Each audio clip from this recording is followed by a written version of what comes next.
দেখি তাহলে কত বছর হলো, 34-35 বছরের বেশি না।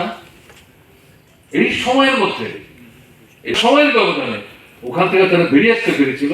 কিন্তু এই যে সর্বশেষ যে মামলা, তার থেকে কিন্তু আমাদের এ যাবৎ সমস্ত অর্জিত সমস্ত অধিকার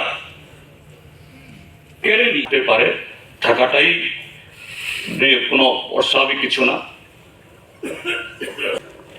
আমেরিকাও কিন্তু এই অবস্থার মধ্যেও আজকে প্রতিহত করা, অর্থাৎ সমাজতান্ত্রিক ব্যবস্থাকে প্রতিহত করার, অর্থাৎ সমাজতান্ত্রিক ব্যবস্থাই শ্রেষ্ঠ, এটাই যে আমাদের দেশের বর্তমান সরকার যেভাবে চেষ্টা চালাচ্ছে, এই যে দখলদারি করেছে, এই অভিযোগ কেউ আনতে পারে না। সেই কারণেই আজকে রক্ষায় করা হচ্ছে। কারা বলছে এগুলো? যারা উপনির্বাচন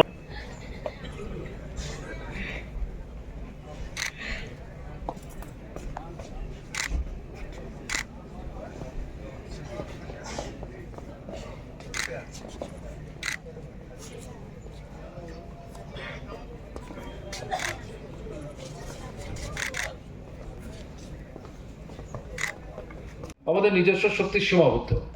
ভারতবর্ষ বিরাট বড় একটা দেশ, 140 কোটি মানুষ, 29-30টা তার রাজ্য, সব জায়গায় আমাদের শক্তি সমান না। উত্তর পূর্বাঞ্চলে আমাদের অবস্থাটা কি? ত্রিপুরাকে বাদ দিলে পরে বাকি কোন রাজ্যের মধ্যে আমাদের কি অবস্থা? আসামে কিছু রাজ্য ছিল, আছে, কিন্তু এটা তো সেখানকার একটা গণ আন্দোলনকে নেতৃত্ব দেওয়ার ক্ষেত্রে তেমন একটা বড় শক্তি না। বাকি জায়গাগুলিতে কোথায় আমরা কি আছি?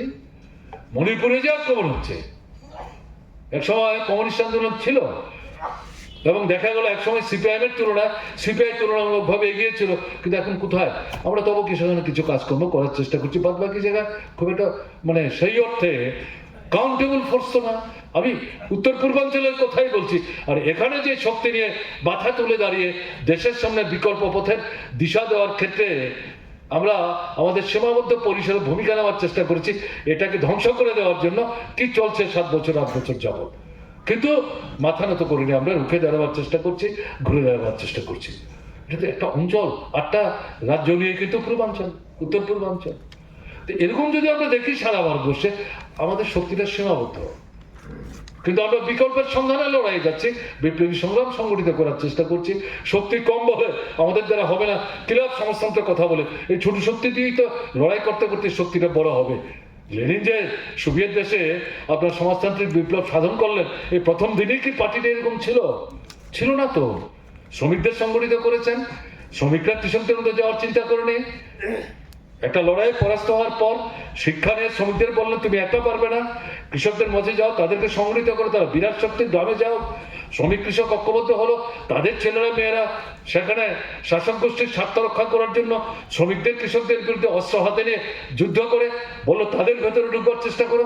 তোমার ছেলে যদি সৈন্যবাহিনীতে থাকে, তুমি যদি কৃষক হও, তুমি যদি শ্রমিক হও, তোমার ছেলে তোমার মাথায় গুলি করবে কেন? তাকে কেন জয় করবার চেষ্টা করবে না? এর মধ্যে দিয়ে দেখা গেলো একটা সময় শ্রমিক কৃষক এবং এই যে আপনার সেনা, তার মধ্যে সমন্বয় সাধিত হলো। তার জন্য দেখা গেল প্রতিক্রিয়ার শক্তি বললেন এটা কিসের বিপ্লব, এটা সেনাবাহিনীর, এটা হচ্ছে বিদ্রোহ। এইভাবে তারা বিষয়টা কিন্তু উপস্থিত করে সমাজতান্ত্রিক বিপ্লবটাকে খাটো করবার চেষ্টা করেছিল, যদিও এটা ধোপে টিকছে না। কাজে এই জায়গাটার মধ্যে দাঁড়িয়ে আমাদের দেশের যে বর্তমান যে পরিস্থিতি, এই পরিস্থিতির মধ্যে আমরা যে কথাটা বলার চেষ্টা করছি যে এখানটাতে একা চাইলেই যে আমরা পারবো ঘটনাটা না, আমাদের শক্তি বাড়াতে হবে। কাদেরকে নিতে হবে? বামপন্থীর নানা শক্তি, তাদের নিজস্ব কর্মসূচি আছে, তাদের একটা ভিন্ন ভাবনা আছে, চিন্তা আছে, আছে বলেই তো একটা আলাদা পার্টি হয়েছে। আমরা যেমন সিপিআই ভেঙে সিপিআইএম করলাম, সিপিআই আছে, হারিসকে অনেক আগে থেকে আছে, ফরান ব্লক আগে থেকে আছে, সিপিআইএম থেকে বেরিয়ে গিয়ে সিপিআইএম হয়েছে, ঠিক আছে।